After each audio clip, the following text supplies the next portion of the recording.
saya nggak ngerti apa arti apa yang saya lihat gitu kan. Dengan beranjaknya usia, uh, ketidakmengertian saya itu akhirnya saya berusaha pahami gitu. Karena ini bukan sesuatu yang saya inginkan. Kadang-kadang fenomenanya itu sendiri tuh seakan-akan kayak bertabrakan. Jadi seorang indigo pun butuh tahapan selanjutnya untuk Iya. belajar membuat narasi agar bisa mewakili apa yang sudah dia tangkap, gitu ya. Jadi kita sampai-sampai kita tidak bisa mengidentifikasi ini diri kita sama sesuatu yang Iya. kita selain. Nah itu makhluknya sendiri bilang gitu, saya sudah nggak mau gitu.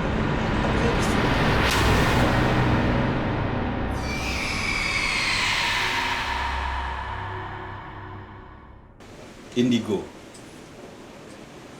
Dalam dunia psikologi terus mengakses perihal indigo agar terbukti secara ilmiah, tapi sampai detik ini konon masih berada di ranah pseudo science. Artinya sesuatu yang ilmiah tapi belum sempurna menggunakan metodologi ilmiah atau keilmuannya. Kali ini di studio Misteri Timur Bumi kedatangan narasumber yang memiliki kemampuan lebih dalam hal ini, indigo. Kita langsung saja ke Mbak Yaya. Apa kabar Mbak Yaya? Mbak Yaya ini para kanca, beliau adalah sosok yang memiliki kelebihan tersebut, yaitu kelebihan indigo.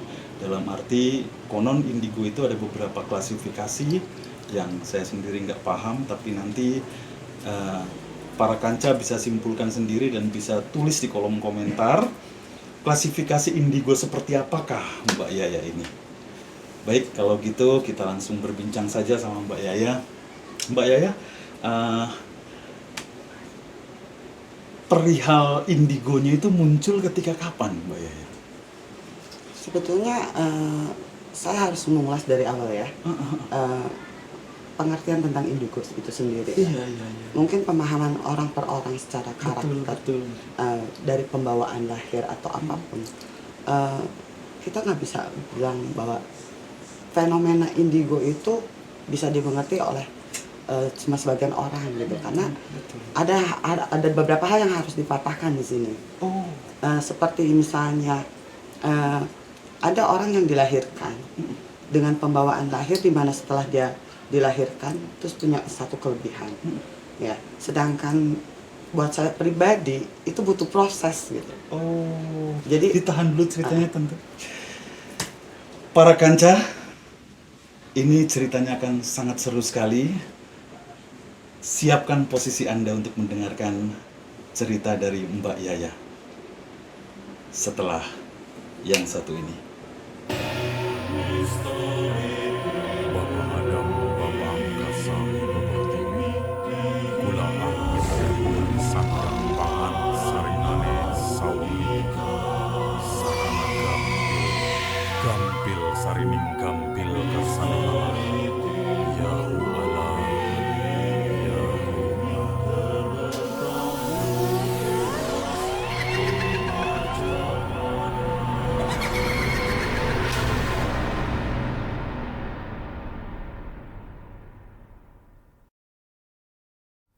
Ya, Mbak Yaya, bisa diceritakan kepada kita dari proses awal Mbak Yaya punya dalam tanda kutip kelebihan untuk bersinggungan dengan dunia astral. Silakan. Jadi dari pengalaman pribadi ya, dari kecil, kalau bisa dibilang gitu ya, saya nggak ngerti apa arti apa yang saya lihat gitu kan. Dengan beranjaknya usia, ketidakmengertian saya itu akhirnya saya berusaha pahami gitu, karena ini bukan sesuatu yang saya inginkan gitu kan.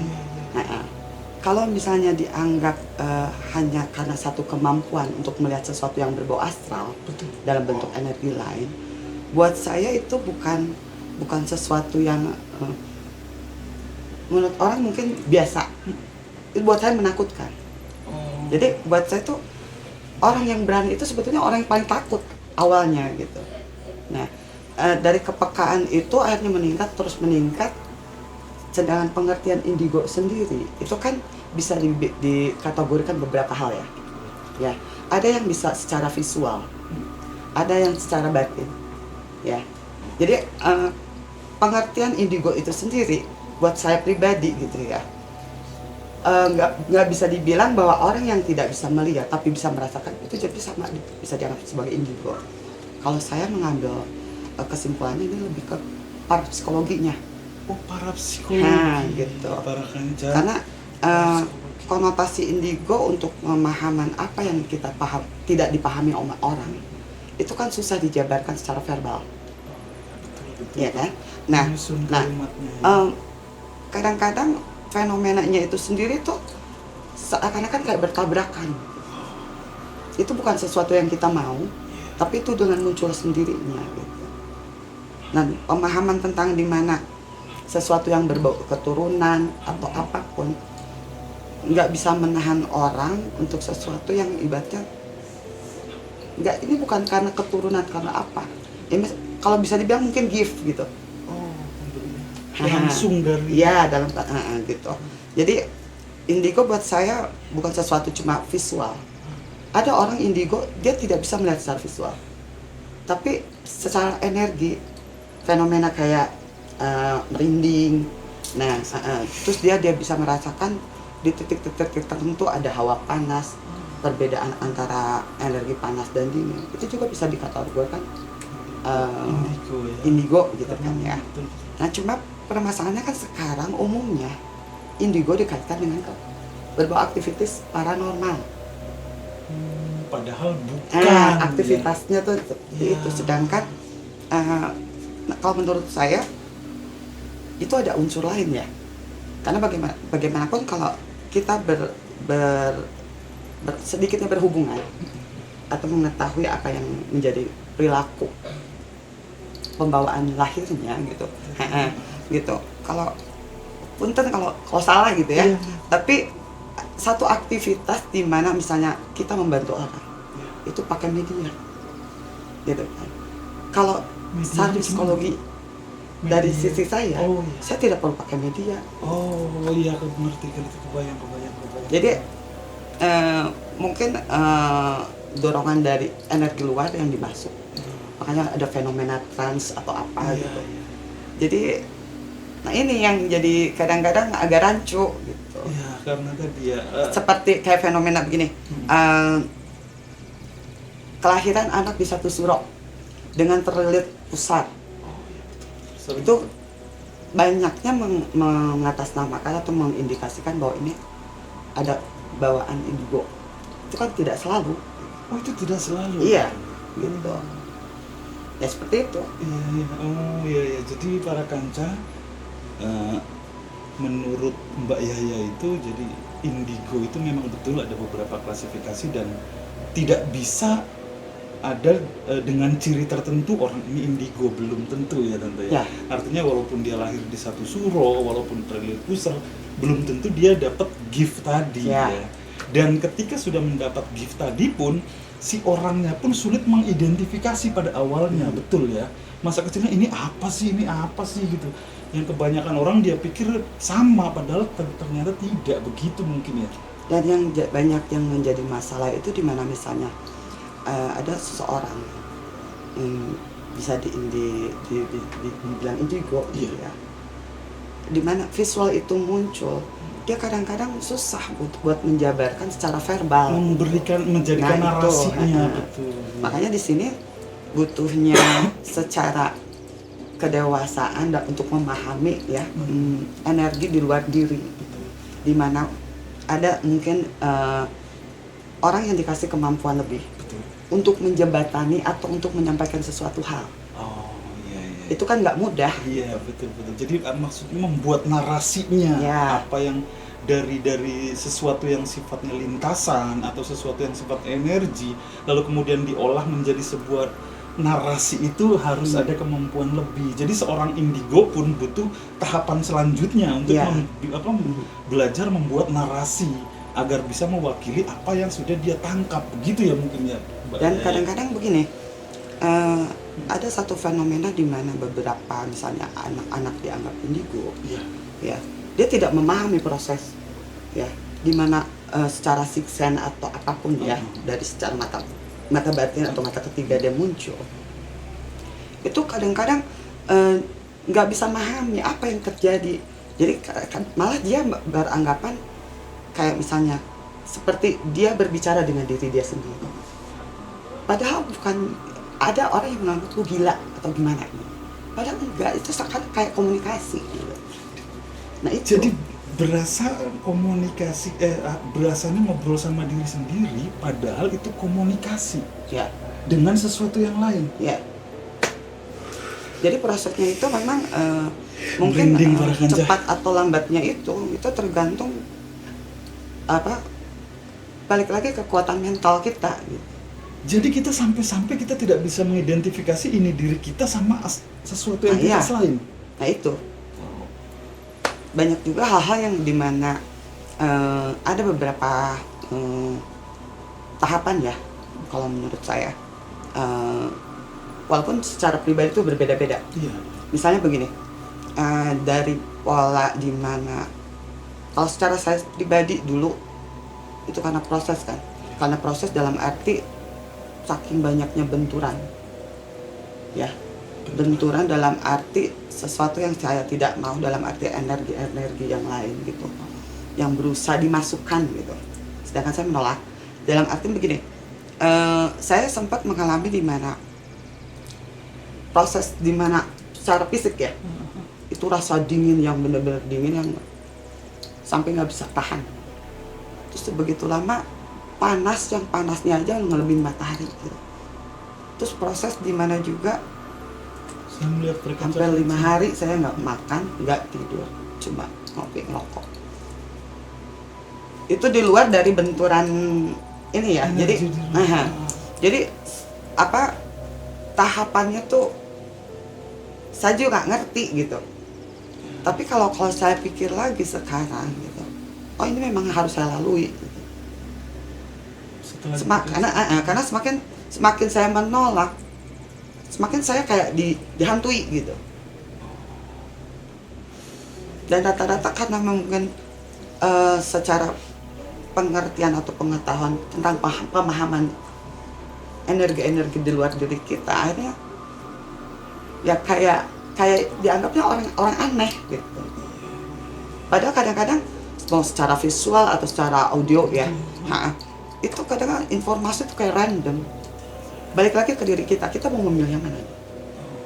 Karena untuk urusan benar atau salahnya itu, betul atau tidaknya itu tipis gitu. Capek ya, Mbak ya. Capek kalau kita tolak. Capek kalau ditolak. Tapi Ya. memang butuh waktu untuk bisa menerima untuk sesuatu yang ibaratnya sesuatu yang bukan kita mau.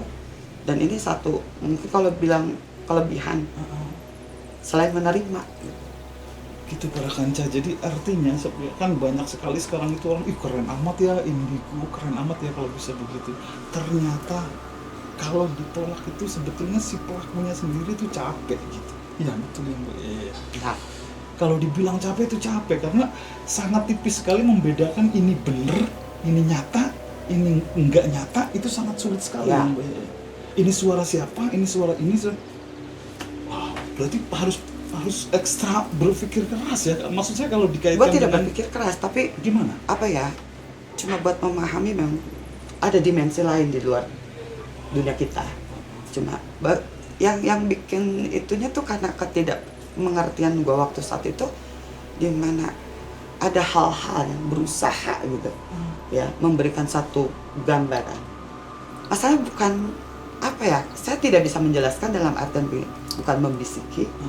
Saya dengan sesadar-sadarnya melihat, karena yang harus dibedakan begini, kalau fenomena kita melihat sesuatu yang astral cuma lewat, itu cuma sepertian detik. Beda dengan sesuatu yang memang enggak, misalnya dikerjain orang, sesuatu yang dikirim orang itu beda. ada kontinuitas. Dikirim orang tuh Kontinuitas dalam arti nanti kita bisa lihat dari pola apa keseharian kita. Karena bagaimanapun saya pernah mengalami satu fenomena di mana seperti kayak busung lapar, terus selama 3 tahun, dan di sini saya mempelajari bahwa yang sulit itu menerima, dan saya tuh udah di mana pasti saya sudah tidak bertanya lagi kenapa harus gue, gitu kan. Tapi saya pelajari di mana kenapa ini bertentangan. Kalau pola misalnya hidup saya biasa normalnya seperti apa, mau pola tidur, mau pola makan, itu seakan kayak dibolak-balik. Sampai akhirnya saya bisa merasakan itu kenapa? Penyebabnya itu diapain gitu? Karena kiriman orang atau awalnya kan santet gitu ya, kalau di bahasa umumnya mah gitu kali ya, atau bukan? awalnya kan seperti kayak masuk angin ya, fenomenanya masuk angin, mah. Tapi kalau secara fisik itu kayak ngelebar gitu. Ngelebar, dan kalau itu misalnya, dan saya tuh udah nggak bisa tidur karena apa, di mana dia membesar si perut itu, saya tuh seperti kayak ditonjok daerah jantung sampai ibaratnya nggak bisa nafas,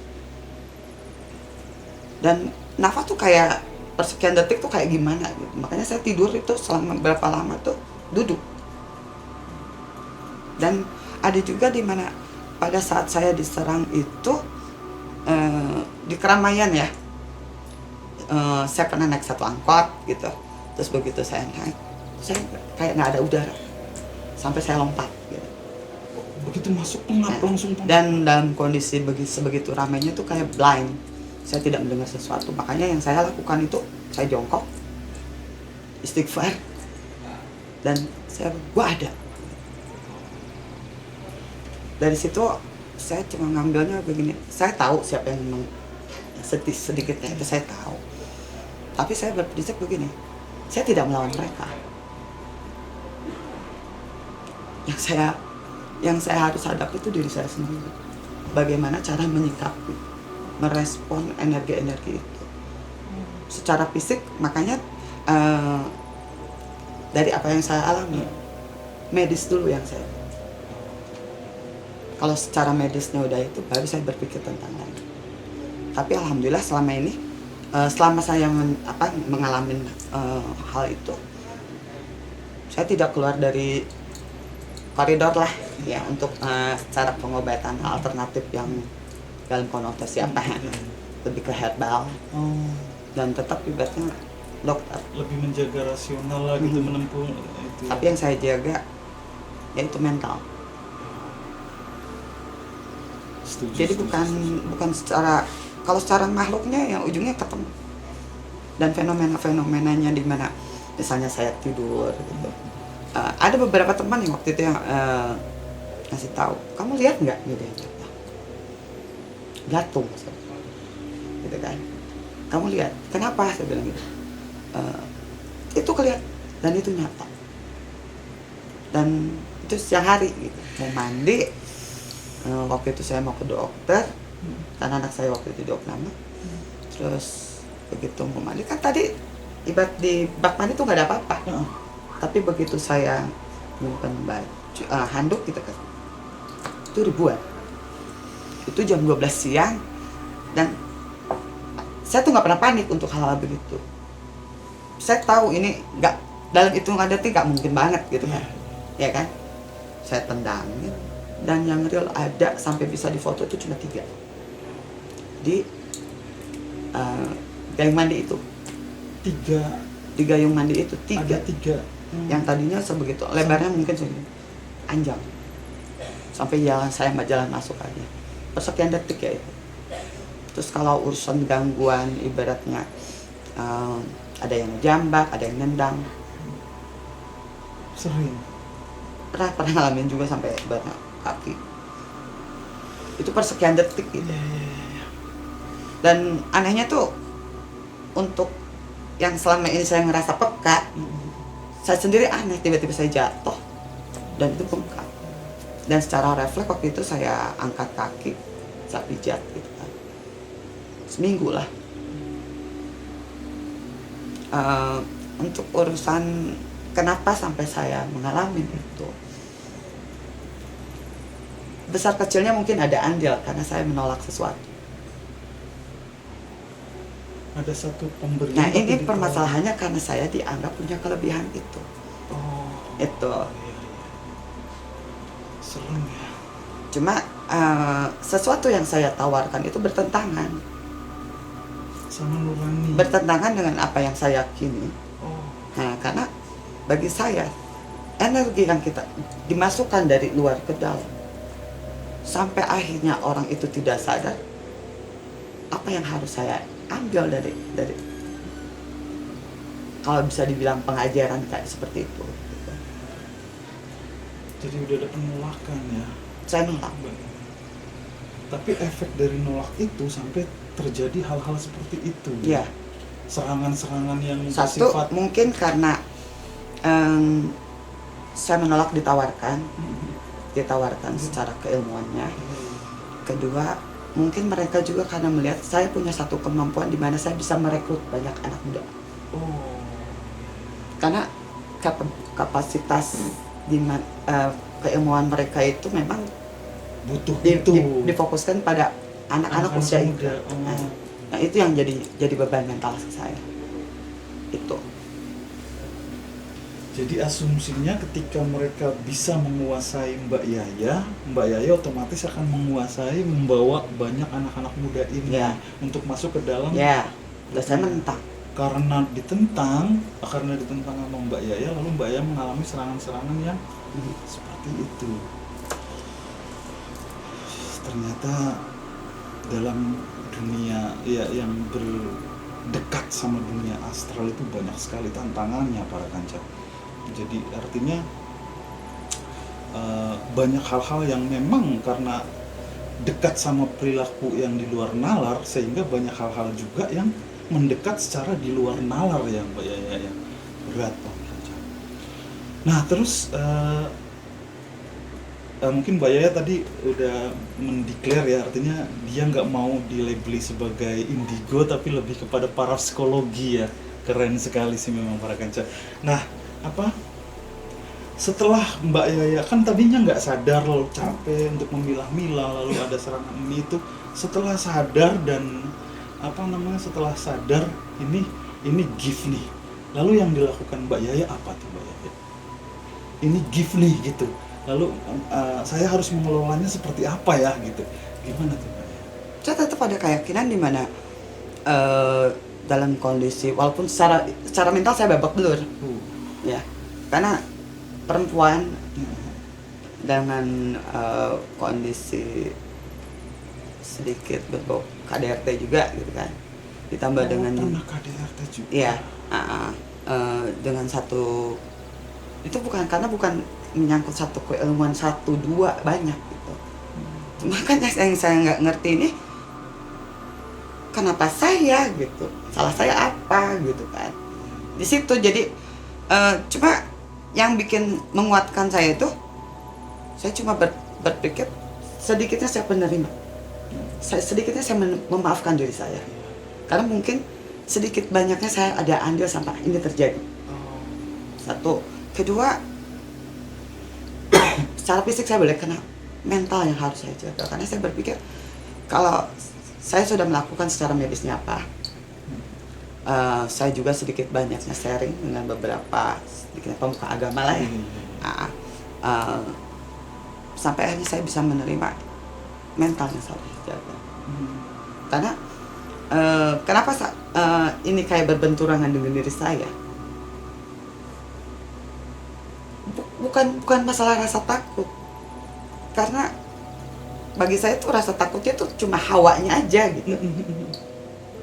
Karena kalau kita berpikir secara logikanya ya, untuk satu bentuk energi sebegitu besarnya,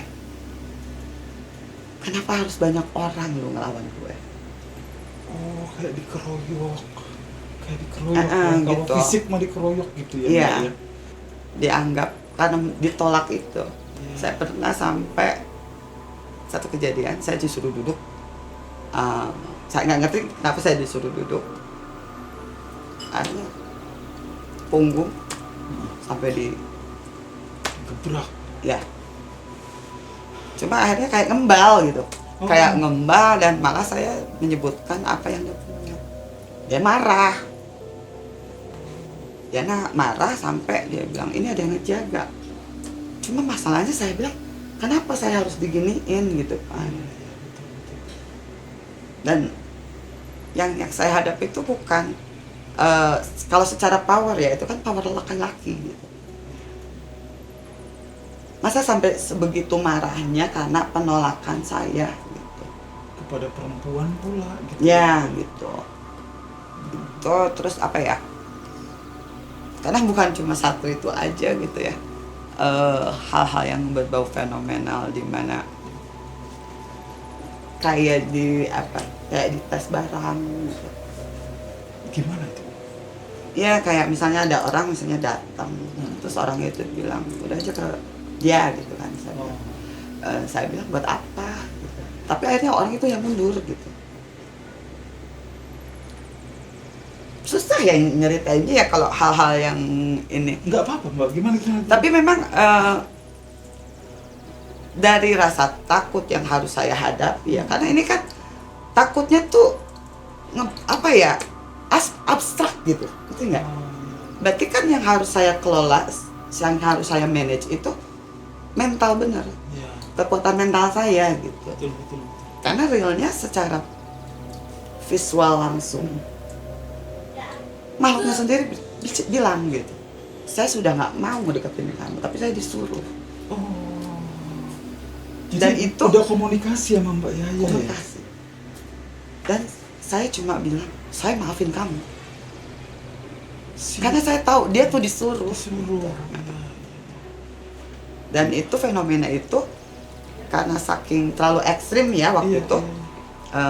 Pada saat saya melakukan setelah sholat duha, saya ke rumah tetangga waktu itu, tiba-tiba ada salah satu yang bilang sesepuh aja ya, nelfon, saya disuruh bikin air karena dia bilang sebentar dulu diserang. Dan itu dalam hitungan 5 menit benar saya diserang, dan itu disaksikan banyak orang. Berupa apa serangan? Ya saya waktu itu tuh saya belum lihat ya, Iya. secara ininya. Tapi saya tuh tidak bisa kontrol diri saya di mana waktu itu beliau bilang baca Al-Fatihah. Badan saya tuh kayak gansing dan terlempar ke sana kemari. Dan mungkin ya Nabrak. itu satu fenomena di mana mungkin saya ngerasanya dia kecolongan. Karena ini sesuatu yang bisa dilihat sama orang lain. Oh iya. Karena selama apa yang saya alami itu orang nggak banyak tahu, dan saya nggak banyak cerita. Kalau kali itu kelihatan banyak orang. Kelihatan banyak orang. Itu pagi ya jam 10.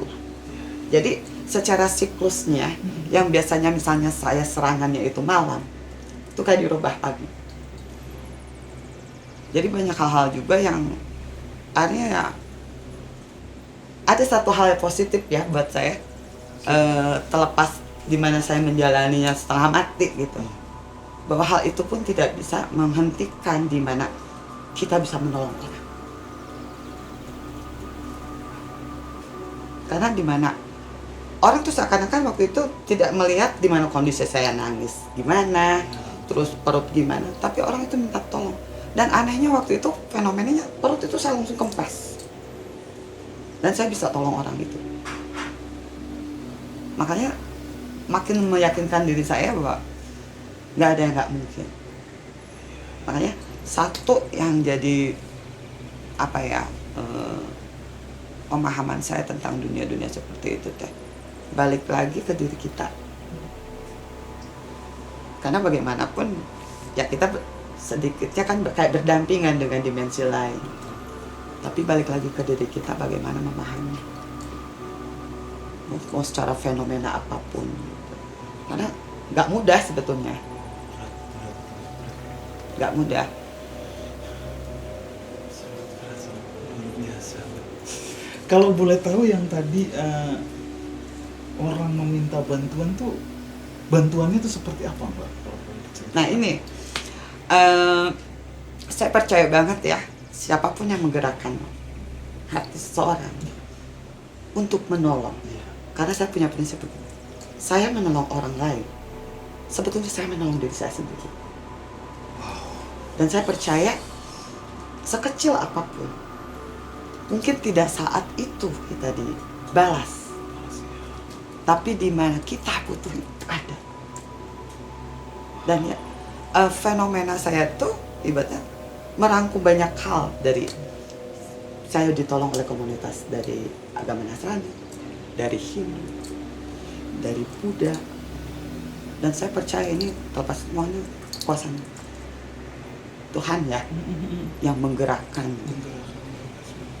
Karena itu tanpa saya cari, walaupun waktu itu saya bingung siapa yang bisa nolong gue, tapi sedikitnya karena saya tidak terlalu mau mengandalkan dalam arti gini, saya medis tetap secara herbal ya saya ikutnya, tapi untuk mengikuti, karena waktu itu juga berbenturan ada beberapa secara aliran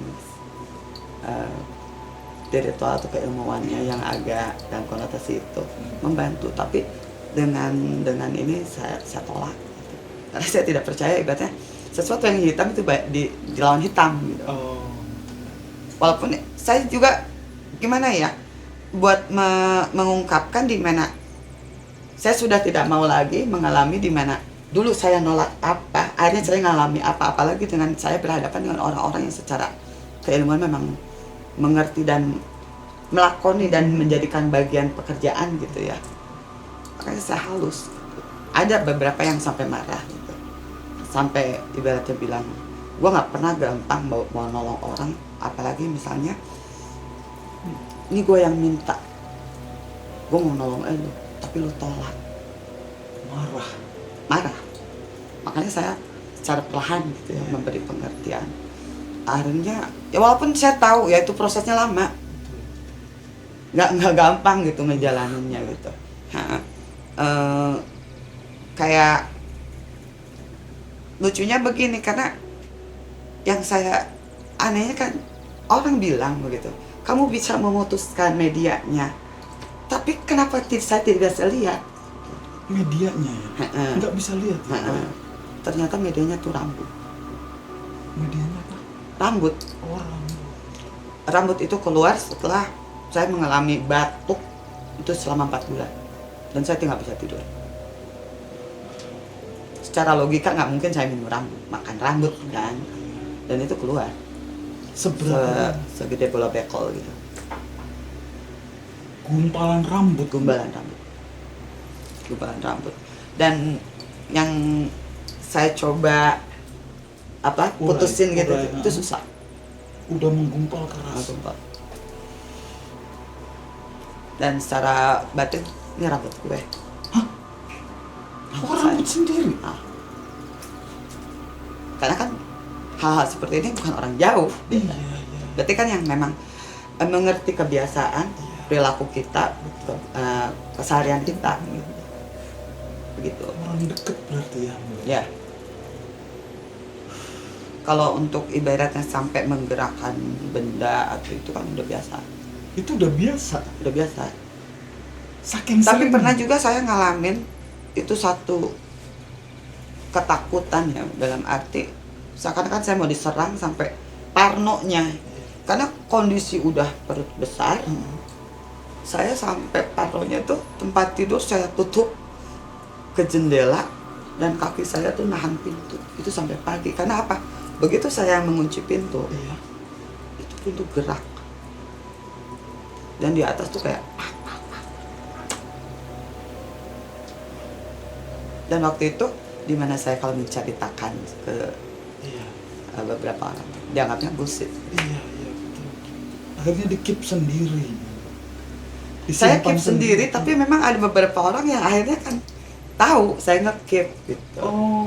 Karena kan bukan satu hal yang mudah untuk menciptakan sesuatu. Iyalah, betul. Apalagi masa sih di zaman kayak begini masih ada yang begitu. Memang banyak gitu. Ternyata Gitu kan. masih banyak.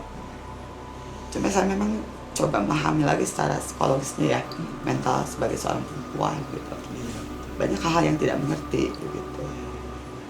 Karena kayak fenomena misalnya paling gampang tuh kita lihat dari perbedaan dari fisik kita sendiri. Kayak pola makan. Oh ya. Yang tadinya kita biasa makan teratur, malah nggak mau makan. Atau di jam bukannya waktunya makan malam hari kita kayak orang gila mencari makan. Terus pola di mana kita tidur. Sampai saya pernah ngalamin bahwa saya tidur bisa nyenyak misalnya gitu setiap hari. Itu tiba-tiba kayak nggak sadar, plak jatuh tidur. Terus ada fenomena kayak di badan tuh kayak ada gerak. Di badan, Di badan kayak ada gerak lagi kaki. di dalam. Waktu saya ngikutin satu metode pengobatan herbal di Bali, kan itu dikubur herbal dalam posisi panas berapa derajat. Saya cuma pakai jas hujan sampai seleher ya, batas leher. Itu orang biasanya nggak kuat kan sampai 10 menit. Iya. Nah, saya tuh aneh ngeliat perut saya tuh kayak gerak gitu. Dan itu dilihat oleh salah satu pandita. Saya langsung ditarik. Dan lucunya apa? Ada pola naga Di mana? di kaki. Waktu itu mah dulu sempet ya saya sopot. Cuma semua saya hapus. Apa maksudnya? Memar atau Pola naga. gambar kayak digambar gitu? Sampai si pandita itu dia kasih air. Saya disuruh ke salah satu wilayah di Bali. Karena saya pikir kan jarak jauh nih, gitu kan. Ternyata lebih gila gue di Bali. Asumsinya udah jauh nih, nyebrang laut Dimana saya segala juga mau gitu. mematahkan, katanya kalau orang kena Iya. nyebrang laut, bagaimana? Sebulan itu saya nggak bisa tidur. Mau tidur aja saya ngambilin kayak apa sih? Ini ya Oh, hinis bambu. bambu. Itu hampir ratusan. Dan di otak saya tuh angkot di mana saya tinggal 0306 kayak gitu ya. Sedangkan gua kan di Bali loh. Tapi Saya segitunya aja sampai nah sampai juga ada satu komunitas yang pengen membantu saya. Sampai saya kayak di video ini begini juga. Cuma lucunya begini, beliau itu memberi satu media dalam bentuk kalung. Saya bilang saya nggak mau bayar kalung ini sebelum saya bisa memastikan bahwa kalung ini benar tidak. Dan begitu saya pakai itu putus kalung itu. Dan pada saat di video ini itu dia bilang, Bu, kalau misalnya ibu nggak tahan, ibu teriak aja. Saya tuh sesadar-sadarnya Pak, saya nggak bisa trans, saya bilang. Makanya saya diarahkan ke satu wilayah di daerah. Karena dalam otak saya tuh waktu itu daerah Pati. Masa di Bali ada Pati sih? Iya. Gitu. Dan lucunya tuh di situ ada satu ciri katanya patung babi emas. Yang ada di sana malah saya jadi pusing gitu. Pusingnya bukan kenapa-napa. Saya mencari satu tempat sengaja tuh yang nggak ada tempat ibadah atau apa. Malah fenomenanya tuh lebih menguat gitu. Seperti apa tuh? Jadi kayak saya dipanggil-panggil, dimaki-maki jarak jauh sampai lelah kan secara batin gitu. Ibaratnya tarikan suruh pulang gitu. Tarikan suruh pulang gitu. Makanya hampir berapa kali gitu saya tuh bawa koper sambil nangis saking kencengnya itu hawa. Dan akhirnya cuma terduduknya di pinggir jalan karena kan waktu di Bali kan nggak ada angkot. Tapi secara mental di otak saya itu Melihat angkot di kota saya gitu. Agak mereda setelah saya kenal seseorang, belajar yoga di situ, baru saya bisa tidur. tadinya nggak susah untuk Oh tidur? enggak, sebulan. Sampai pernah saya memutuskan berendam gitu ya di laut, dari basah sampai kering. Saya tuh jalan. Makanya saya bingung, makanya mau posisi di mana? Saya pikir balik lagi ke diri saya. Iya. Cuma yang jadi aneh sampai sekarang jadi pertanyaan buat saya gitu. Apa tuh? Kok bisa ya? Apa tuh? Kok bisa apa? Sampai sebegitunya gitu. Oh, iya. Karena mungkin sudah kadung jatuh cinta secara astral mungkin ya Mbak ya, sehingga sangat berusaha menguasai gitu jiwanya Mbak Yaya mungkin ya. Dahsyat. Ya. Terus itu hilangnya gimana Mbak? Nah ini Ah. secara medis saya kenal dengan seseorang Iya, iya. dan lucu buat saya. Salah satu dokter, dan kebetulan juga dia punya satu pilihan. Ya itu dia cuma metodenya tuh kayak totok saraf. Tapi dokter Sebetulnya iya, dokter itu. Salah satu dokter yang pernah jadi wakil direktur salah satu RSUD di kota di sini gitu. Terus jadi lebih sharing. Jadi nggak ada fenomena harus pakai apa, nggak ada. Makanya saya bingung harus menjelaskan misalnya gimana cara sembuhnya gitu. Karena saya tetap berpegang cara medis. Terus ke salah satu dokter juga saya minta di scan. Karena bagaimanapun pasti ada efek Iya. secara fisik gitu kan. Malah dokter itu menolak. Ngapain ibu sampai harus minta di scan? Gitu. Namun efeknya mungkin secara pendengaran. Karena saya pernah ngalamin satu fenomena kayak telinga itu ditusuk kayak tombak. Itu sampai 3 hari saya. Jadi mungkin ada banyak hal yang saya alami itu mungkin itu kadang-kadang kayak nyeplos ya. Iya. Kayak fenomena salah satu kejadian Iya. di satu sekolah kesurupan massal. Iya. Saya diajak untuk melihat metode di mana menyembuhkannya atau mengobati mereka. Saya menyeplos untuk sesuatu yang tidak mereka lihat dan marah. Gimana kejadiannya gimana tuh? Maksudnya Jadi ada kesurupan massal terus gimana? saya diajak sama orang Diajak itu ya, datang. untuk melihat Betul, gitu kan. Nah waktu itu kan kalau saya pikir kalau secara metodenya umumnya kalau misalnya kita bicara ruqyah umumnya kan seperti Iya, apa, seperti apalagi itu. kalau kita benar-benar yang memakai ya, Betul. pakai dalam artian memang ruqyah yang secara syariahnya seperti Betul. apa. Nah ini metodenya tuh aneh. Jadi bukan ruqyah dalam arti kayak melafalkan ya ayat-ayat suci atau apa, itu Ini? ditotok gitu. Ditotok sampai orang itu jadi kayak terdiam. Cuma buat saya tuh aneh pengulangannya gitu. Iya. Saya menganggap orang ini menanam sesuatu Terlihat dan itu terdeteksi benar. sama Mbak Itu Yaya. bambu kuning. Dan salah satu murid dia tuh nggak suka karena saya jangan waktu itu begitu saya keluar karena saya tidak merasa tertarik. Oh kok begini? Iya. Yang saya tahu ruqyah itu seperti apa? Iya, Kok betul, begini? betul. Nah begitu saya keluar dari satu tempat itu, saya kayak nabrak sesuatu dan ini bengkak. Dan 3 hari saya nggak bisa gerak karena kayak ada yang ngikat. Iya. Ternyata dia marah karena saya ngeliat bahwa tempat itu udah diprotek, jadi kayak laser. Iya. Dikurung laser. Terus. Akhirnya karena saya nggak tahu gimana panasnya tuh saya nggak bisa tahan. Iya. Saya nangis tuh karena saya cuma bisa ngegerakin mata aja kanan kiri. Selain itu nggak bisa kaku aja gitu. Dan orang itu sendiri akhirnya sampai maki-maki gitu. Gimana nyembuhin orang itu yang? Karena diminta kali ya. Iya. Ternyata dia yang merasa punya sesuatu kelebihan. Iya. Ternyata dia bisa nyembuhin saya waktu itu. Gitu kan.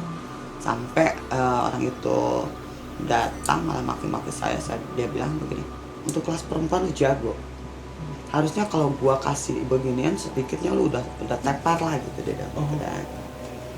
Katanya sih saya dihantamnya mama belajar mustik gitu. Saya kan diam karena posisi saya benar-benar kayak kaku gitu kan. Saya liatin dia, akhirnya tapi dia sendiri akhirnya dia ngambil sirih, 2 sirih, tapi dia cari sirihnya tuh yang laki sama cewek ya, dia bilang gitu kan. Terus dia usap pakai minyak, salah satu minyak pegangan dia tuh apa sih, kobra atau apa gitu. Nggak lama terus. Cuma yang lucunya tuh dimana begitu dia nempelkan saya sembuh, saya bangun bukannya gimana takut sama dia. Orang itu saya hajar. Dihajar beneran. Dihajar beneran di depan orang itu. Tapi lucunya malah dia nggak marah, karena dia bilang, gue baru dihajar sama perempuan. Yang makin saya nggak ngerti lagi, orang itu malah berilmu sama dia, dan ibaratnya di mana dia melakukan ritual, saya yang begadang sebulan. Dan jadi lagi yang bikin apa ya, yang jadi bikin pusing ya. Saya menutupi untuk satu hal di mana saya tidak mau melihat sisi jelek dia. Tapi kalau kita berinteraksi dengan orang-orang yang memang punya satu kepekaan yang tinggi kan nggak bisa. Nah, sampai akhirnya ribut besar itu karena apa? Gurunya sendiri bilang, dia yang ritual, kamu yang dapat. Dia tuh siapa? Kalau boleh tahu ya. Maksudnya gini loh, saya sendiri nggak ngerti ya secara keilmuannya. Dia bilang itu satu keilmuan kelas guru, di mana ritualnya itu memang dilakukannya jam 11 malam. Dikasih wiridan atau saya nggak ngerti. Ngasih ke siapa nih? Yang diceritakan sama Mbak Yaya nih siapa? Apanya? Yang diceritakan orang ini nih siapa? Orang terdekat saya. Jadi yang waktu ngobatin orang yang secara kesurupan masal itu akhirnya jadi guru orang terdekat saya. Yang ibaratnya udah ngantem saya, malah jadi dia guru sama dia. Dan berantem lah di situ. Karena banyak hal juga yang secara keilmuannya lah,